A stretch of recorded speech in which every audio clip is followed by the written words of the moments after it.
So I'm about 5 hours deep into Star Wars Jedi Fallen Order, and I thought I'd make a video going over whether or not you should buy the game. Unfortunately, I cannot tailor it to the specific individual watching, because if I could do that, I really would be God. So this video is basically my thoughts so far, in a non-spoiler kind of way. So if you're contemplating whether or not you think this game's worth your money, then maybe this video will be for you, so sit back and enjoy.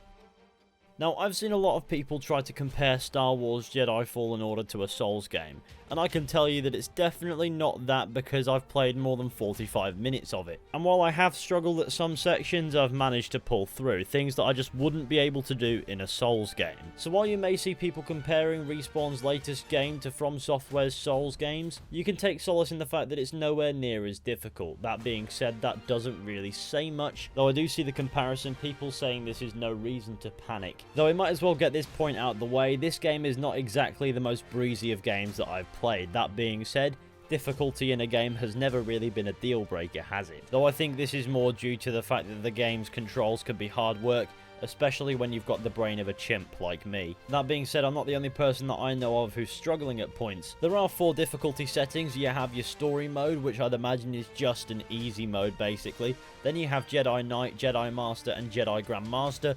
And honestly, it's hard enough on Jedi Knight, so don't bother with the other 2. Unless you want to go back for a second playthrough with a bit more challenge, or you eat Dark Souls for breakfast. Now, honestly, I'd rather stick with cornflakes, but to each their own. Anyways, onto the cool stuff that you actually want to hear about, because nobody cares about difficulty. We're all sick gaming boys. So immediately once thrown into this world, into this character, Cal Kestis, I felt invested right away, which is something that I can say is pretty rare in gaming these days. I enjoyed the set piece just getting about from A to B before things kicked off, with Cal engaging characters as he passes them, showcasing his wit and personality. It me. Immediately.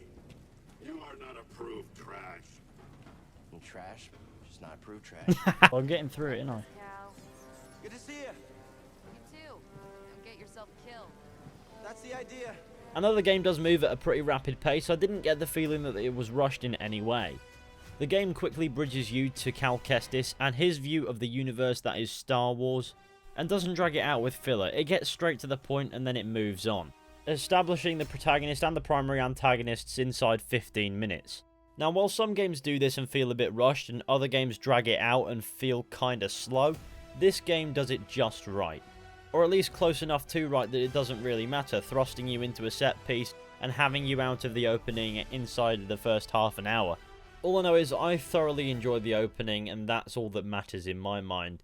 Then of course at the end of this opening you are introduced to your crew, which consists of 2 characters, a former Jedi and a captain who I can only describe as a weird creature, whose favourite line to say ever is "grab some seat," and I don't honestly know if that's correct, but cool. I guess Star Wars pirate dialect is pretty extreme, eh?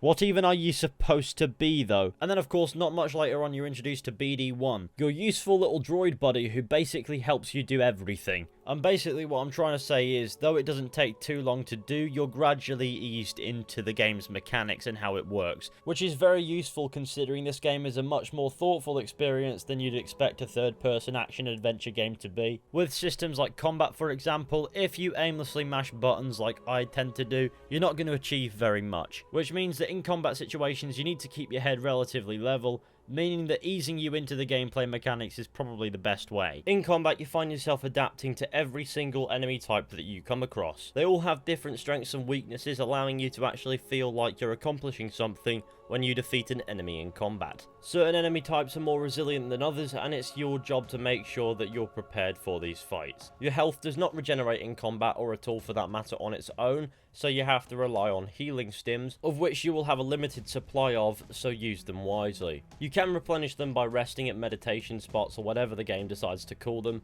however this will cause every enemy in the area to respawn. So you'll find yourself questioning, is the extra slog worth the healing stims? And in most situations the answer is almost certainly yes. However, even if you don't need the healing stims, if you see one of these spots, at least interact with it so that you save the game. Otherwise, when you die, you'll be sent all the way back to the last one, and trust me, that's no fun. This system can be pretty harsh at times, so you gotta be careful. And to top it all off, this game is based on its combat, so you will find yourself in it very often. Moving on, while this game isn't open world, the world spaces that you will find on different planets have plenty of things that you can explore to find extra stuff, such as parts for lightsabers, or bits of clothing, or skins for your ship or for your droid, as well as little bits of stories from people who used to be there. As one of Cal's Force gifts is his ability to see the past of an object just by coming into contact with it. Oh, I can just sit right here.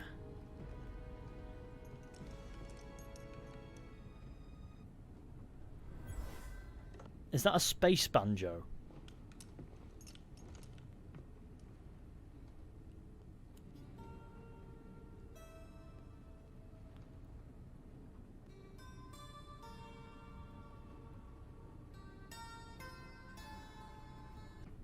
I wrote it. Years ago. You touch an object and witness events connected to it. You feel its history. It's an echo in the force from the object. Not many Jedi have that skill. Other parts of the world space will be filled with platforming-like systems where you have to figure out how to get from A to B. It usually consists of freezing and pushing things with the Force and not much else, but I guess that is all that it needs to be. On occasion you'll also find a puzzle, and these are kinda unique in their own way, I guess. I sure do love figuring out puzzles, so pushing an orb about, this is my jam. It's nothing that's too hard work, but it's just a bit of fun that shakes it up from just the constant combat, showing that while this game does prioritise its combat systems as the reason for it existing, it isn't afraid to just shake it up a bit just to make sure that you're not constantly being overworked in one area. The characters you meet on this journey are quite fun as well. BD1, for example, is a very fun character to be around, even if all he does is make beeping noises, because he's delivered in a way that makes you feel as if he's an actual character as opposed to just a droid. Then of course you've got Sarah and Grease, characters that bounce off of each other well enough. Cal, good to see you back in one piece. Mari Kosan contacted us. We know you couldn't find Tarful. I love risking our lives for nothing. It's fantastic. It wasn't for nothing. Mari and Choysic will come through. I like your optimism. We could all use a little of that now and then.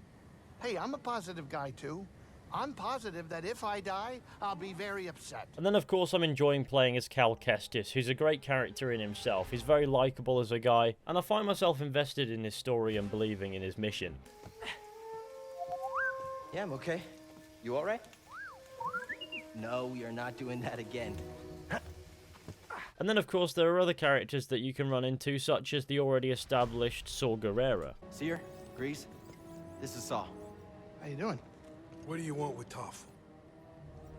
Jedi business. Jedi are dead. Not all of them.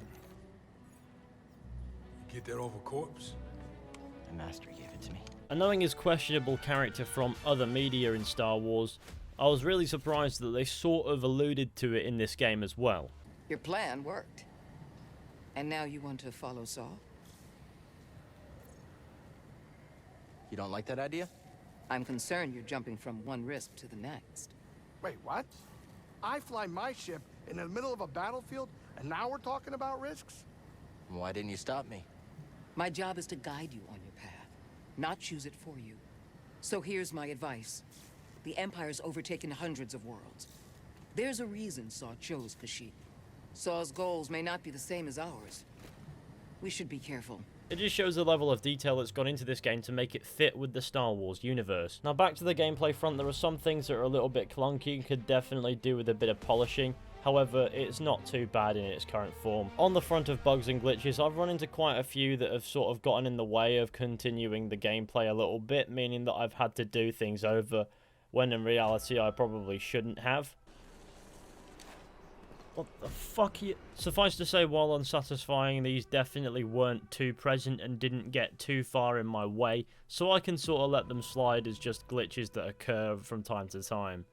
Though I would argue that a bit of further polishing would definitely not go amiss in this game, but that's a minor little thing really. All in all, you wouldn't think it, but Star Wars Jedi Fallen Order is a very unique Star Wars game. It has a lot of character and it has a lot of stuff about it that is unique from other entries to the Star Wars franchise. You follow the story of former Padawan Cal Kestis in the years following Order 66, and so far for me it's been a great story with rich characters, and it's been fun to boot. Props to Respawn for this one, as it's a really good game, and it just goes to show that EA can definitely be publishing a better class of Star Wars game than the Battlefront games, as this puts both Battlefront games combined to shame. and I love it and I can't wait to play more. So I guess that answers the question we set out to answer in this video. Should you buy Star Wars Jedi Fallen Order? Well, let me know what you think down in the comment section. And if this video somehow convinced you to buy and play Star Wars Jedi Fallen Order, then I hope you enjoy. Anyways, I think that concludes today's video, so thank you all for watching. I hope you enjoyed. Be sure to go ahead, leave a like, subscribe, share the channel with your friends and all that wonderful stuff. That would be super appreciated. Maybe consider becoming a patron as well. You don't have to, but if you want to, there's some extra content over there for you to do that. But please do not feel forced to, as in the end of the day, whether or not it's worth it to you is completely up to you. And I will see you all very soon with another video at some point.